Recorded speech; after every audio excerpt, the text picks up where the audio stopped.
Θέλω να πω απόψε ότι δεν κάνω... Θα μιλήσουμε ελληνικά καταρχήν, έτσι.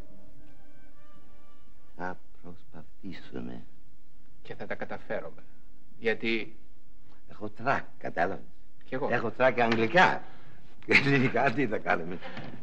Τζούλη, έχω τρακ κάθε φορά που κάνω εκπομπή στην τηλεόραση. Λοιπόν, αυτό να σε κάνει να μην έχεις εσύ τρακ. Θα κάνουμε μια προσπάθεια. Είπα προηγουμένως ότι κλείνεις 21 χρόνια στην Ελλάδα. You became 21. Δεν ξέρω ακόμα να μιλήσω ελληνικά. Κυρίες και κύριοι, η κυρία Μελίνα Μερκούρη είναι απόψε μαζί μας.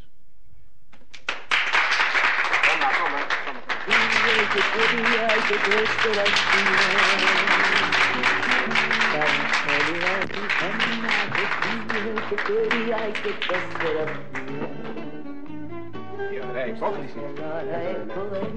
Ο Ντασάν τα καταφέρνει πάντοτε να πηγαίνει στα πέρατα του κόσμου. Ακόμα κατάφερε να με φέρει στην αίρεση. Δεν είναι καταπληκτικό. Αλλά δεν είναι μόνο ο Ντασάν, είσαι κι εσύ.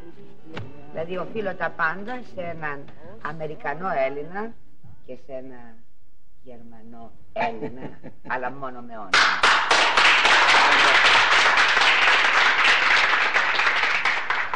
Ήταν το εξυπνότερο πράγμα που φοβάμαι θα ακουστεί σε όλη την εκπομπή απόψε. Τίποτα άλλο δεν πρόκειται να ακουστεί τόσο έξυπνο. Σε ποτίσα ροδοστά μου, με πότισες φαρμάκι,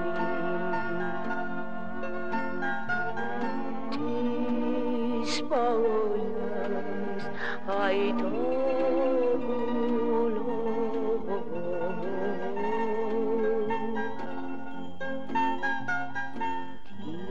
Της αρήμιας γεράγης